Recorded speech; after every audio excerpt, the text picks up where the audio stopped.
kita masuk pada pembahasan soal. Soal yang pertama adalah soal SBMPTN tahun 2018. Perhatikan gambar. Pada gambar di atas, bagian yang menghasilkan energi untuk pergerakan sperma. Jadi adik-adik, struktur sperma itu seperti ini. Jadi ada bagian A sampai dengan bagian E. Nah, apa saja bagian itu? Mbak akan jelaskan ya. Jadi kalau kita bicara sperma, sperma itu punya bagian yang A, bagian akrosom sperma. Jadi akrosom ini adalah bagian yang berfungsi untuk menembus, dia ada enzim hyaluronidase ya, yang berfungsi untuk menembus membran sel telur. Hyaluronidase. Nah, di bagian akrosom ini banyak sekali badan Golginya. Jadi kenapa bisa ada enzim hyaluronidase? Karena banyak badan Golginya di situ. Lalu yang kedua adalah bagian nukleus sperma. Nah, di situ ada material genetiknya, ada materi genetiknya di sini. Lalu yang C itu adalah bagian lehernya. Nah, di bagian leher ini dia banyak sekali mengandung mitokondria. Supaya apa? Supaya ada energi yang dihasilkan untuk pergerakan sperma. Lalu yang D itu adalah bagian membran plasma dari ekor. Membran plasma.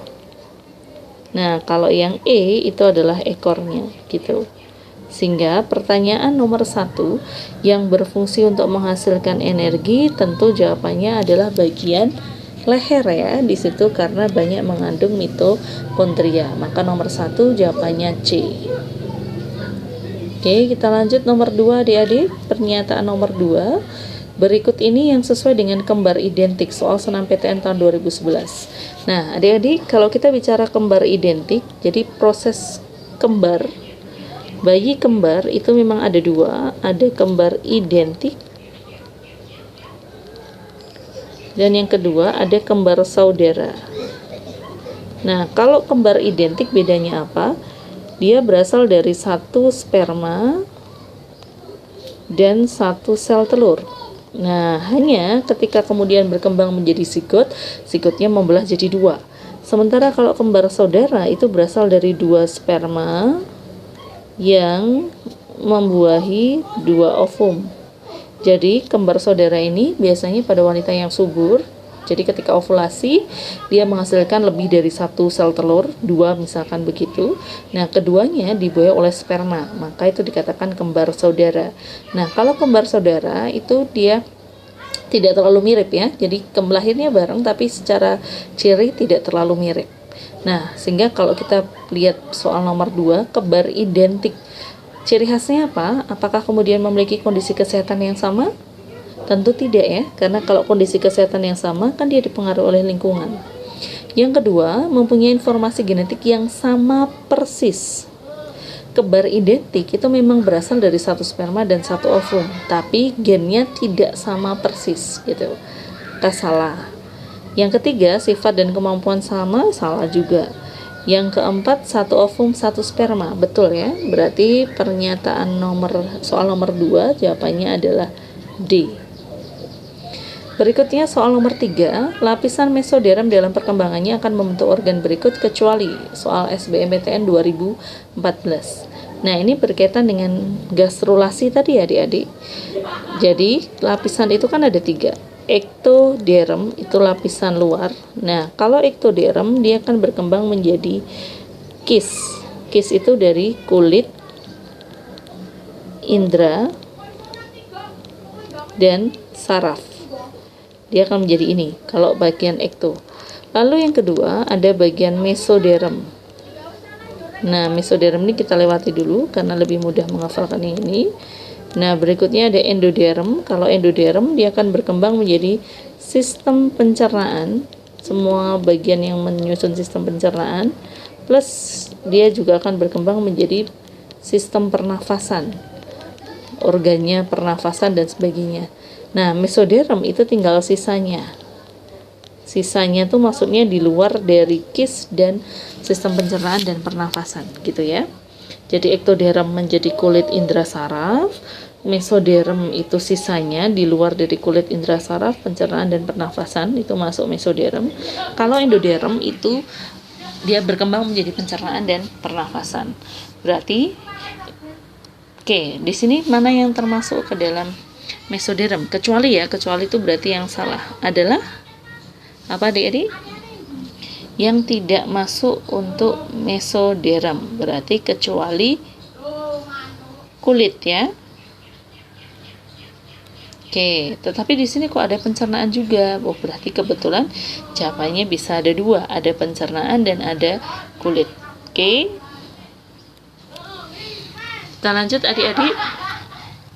Berikutnya soal nomor 4, soal tentang sistem reproduksi SNMPTN tahun 2011.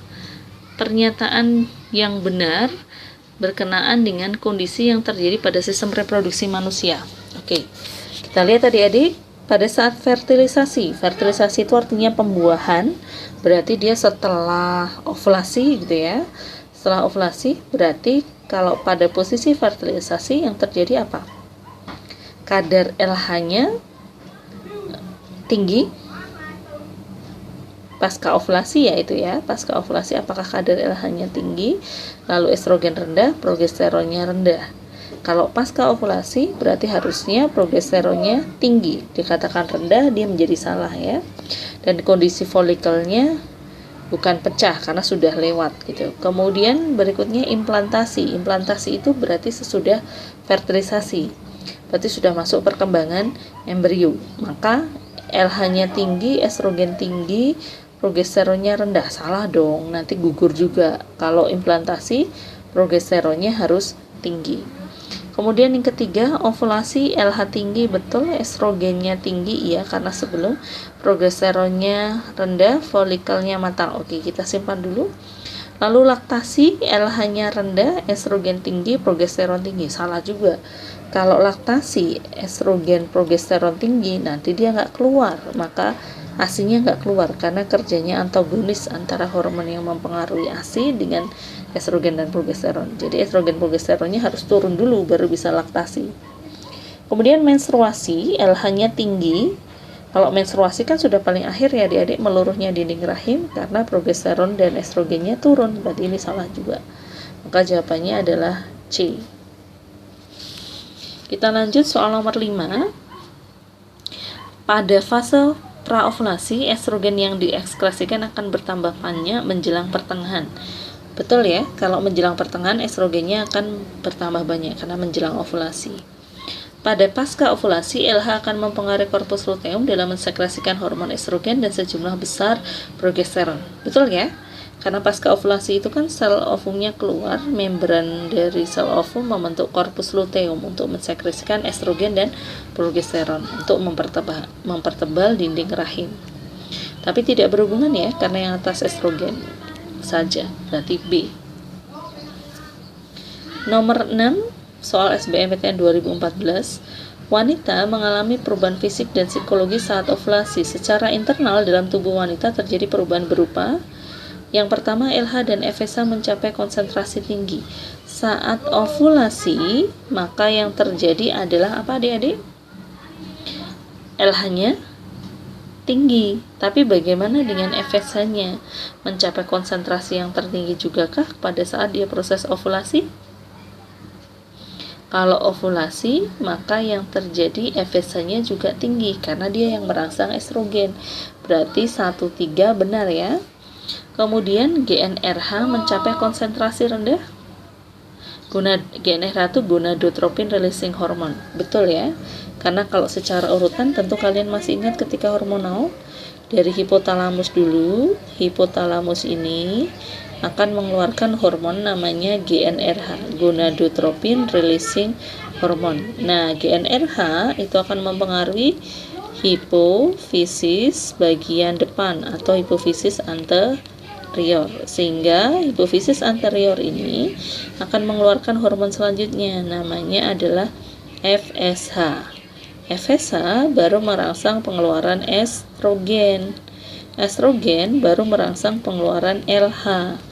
Nah, sekarang pada saat ovulasi, ketika LH ini meningkat dengan kondisi yang tinggi, maka tidak mungkin GnRH-nya semakin ditinggikan. Kenapa? Karena nanti LH-nya akan berlebihan. Jadi ketika LH-nya tinggi, maka GnRH ini harus ditekan supaya tidak berlebihan, gitu ya. Maka jawabannya adalah A. Gitu. Jadi LH-nya tinggi, GnRH-nya harus ditekan supaya dia tidak merangsang pengeluaran FSH, estrogen dan LH lagi, gitu. Lanjut soal nomor 7 SBMPTN 2015. Vasektomi adalah salah satu kondisi metode kontrasepsi dengan cara memotong bagian vas deferens ya. Tadi di materi awal sudah disebutkan. Nomor 8, kita lanjut soal SBMPTN tahun 2017. Oke, kita lanjut.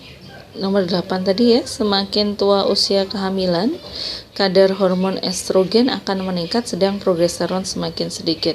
Oke, kalau semakin tua kehamilan, estrogennya betul akan meningkat adik-adik dan progesteronnya semakin sedikit. Supaya apa?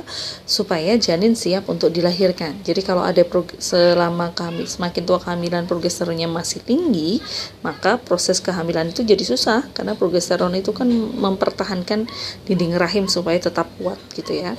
Jadi ini benar. Lalu estrogen bersifat merangsang uterus untuk kontraksi sedang progesteron sebaliknya.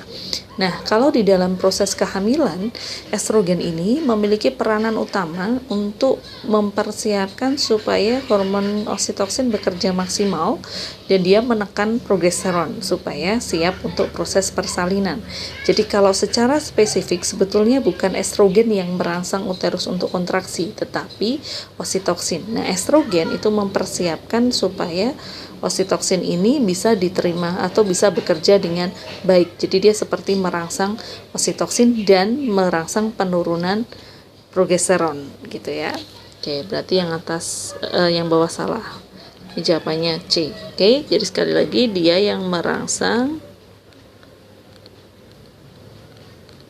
peningkatan oksitoksin sehingga terjadi kontraksi uterus, dan dia juga yang merangsang penurunan progesteron. Nah, penurunan progesteron.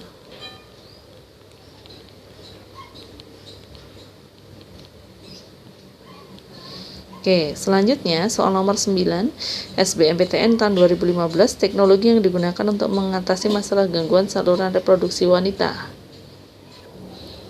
Teknologi yang digunakan untuk mengatasi masalah gangguan saluran reproduksi wanita dapat dilakukan melalui, kalau gangguan saluran reproduksi wanita, maka pasti jawabannya adalah bayi tabung ya, atau IVF gitu. Kalau cloning tidak, karena cloning itu kan tidak terjadi dalam, artinya kalau cloning tidak untuk manusia gitu ya. Oke, kita lanjut. Nomor 10 adik-adik, pembentukan arkenteron saat embriogenesis hewan terjadi pada tahap gastrulasi. Jadi apa yang dimaksud dengan arkenteron? Arkenteron itu adalah bakal sistem atau organ pencernaan. Jadi bakal dari organ pencernaan. Kapan dia terjadi? Dia terjadi pada saat proses gastrulasi. Betul adik-adik. Pada tahap, ini kurang R ya, pada tahap gastrula. Jadi ketika gastrula pada tahap salah ya, bukan geras tapi ini gastrula. Nah, harusnya di sini sebentar. Ini maksudnya gastrula, pada tahap gastrula. Ini tipu aja. Oke, jadi pembentukan arkenteron atau organ pencernaan itu memang terjadi pada tahap gastrula. Jadi pada tahap gastrula itu, jadi pada tahap gastrulasi itu adik-adik, blastula itu nanti akan melipat. Jadi ada pelipatan lapisan sel gitu ya, bahasa sederhananya ada pelipatan lapisan sel ke dalam. Jadi ketika gastrulasi ada pelipatan lapisan sel ke dalam sehingga dia akan membentuk seperti ini. Nah, lapisan ini yang kemudian akan membentuk arkenteron. Pelipatan ini memungkinkan adanya pembentukan arkenteron. Nah, arkenteron ini yang jadi bakal dari organ pencernaan. Berarti yang atas betul. Yang bawah, sebab pada tahap gastrulasi sel kutub animal membelah lebih cepat sehingga terjadi invaginasi. Jadi pada tahap gastrulasi memang ada dua sel kutub gitu ya adik-adik. Ada sel kutub animal dan sel kutub vegetal. Bedanya apa? Kalau sel kutub animal itu dia sel kutub yang yolk atau kuning telur, yolk atau kuning telurnya sedikit. Nah, sehingga dia akan terjadi pembelahan yang lebih cepat. Jadi sel kutub animal itu mengandung yolk atau kuning telur yang lebih sedikit. Nah, sehingga pembelahan yang terjadi pada bagian kutub animal ini lebih cepat, maka akan dia merangsang invaginasi. Betul. Nah, karena ada invaginasi inilah maka terjadi pembentukan arkenteron. Jawabannya adalah A. Kita lanjut soal nomor 11 adik-adik UM UGM tahun 2016. Lapisan atau organ tubuh yang berperan dari lapisan ektoderm. Ektoderm itu tadi 3 ya, kulit, indera, dan saraf. Maka jawabannya C. Oke, lanjut lagi soal nomor 12 SIMAUI 2018. Perkembangan embrionik tipe deuterostom dianggap sebagai perkembangan embrio yang paling maju. Jadi deuterostom itu apa? Adalah perkembangan embrio di mana rongga dari blastula atau pori dari blastula namanya blastopor itu ketika berkembang awal dia akan menjadi pembentukan pertama yang terjadi, blastopornya akan menjadi anus gitu. Nah, tipe deuterostom ini dia hanya ditemukan pada 2 kelompok saja, yaitu vertebrata dan pada kelompok echinodermata. Jadi kita itu waktu proses perkembangan embrio tipenya deuterostom. Blastopor atau celah pada bagian blastula itu akan berkembang menjadi anus. Gitu. Maka perkembangan ini dijumpai pada hewan, kita cari yang masuk vertebrata dan echino ya. Maka jawabannya bintang laut. Kita lanjut lagi soal nomor 13 SIMAUI 2018. Kerusakan pada bintik kuning menyebabkan apa? Tadi kita masih ingat bintik kuning itu punya 2 fungsi ya adik-adik, peka cahaya dan warna. Maka bisa saja dia tidak menyebabkan buta warna total. Tuh, impuls tidak bisa diterima, iya. Buta warna sebagian, iya. Nah, impuls tidak dapat diterima oleh sel batang dan sel kerucut. Kalau sel batangnya enggak ya, karena sel batang itu ada di bintik buta lebih banyaknya. Maka jawabannya 1, 2, 3. A. Kita lanjut lagi soal SIMAUI tahun 2019. Bagian yang tidak ditemukan pada koklea. Nah, yang tidak menjadi bagian koklea yang mana adik-adik? Organ korti iya, sel rambut iya, membran Reissner iya, itu bagian membran atasnya koklea. Membran vestibular iya, yang tidak adalah kanalis semicircularis karena ini adalah saluran setengah lingkaran. Jadi ini masuk saluran keseimbangan pada bagian telinga yang bekerja sama dengan otak kecil. Soal terakhir, soal 15 SBMB 2007, sebelum bercampur dengan produk kelenjar kelamin di dalam vesikula seminalis, sperma melalui saluran titik-titik. Berarti urutan keluarnya sperma, berarti diawali dari tubulus seminiferus, lalu ke epididymis, lalu ke vas deferens. Kalau saluran ejakulasi tidak ya, karena ejakulasi itu dia saluran setelah vesikula seminalis, maka jawabannya A. Oke, begitu adik-adik, silahkan dipelajari kembali, nanti kalian bisa tanya lebih lanjut kalau ada pertanyaan. Oke, terima kasih.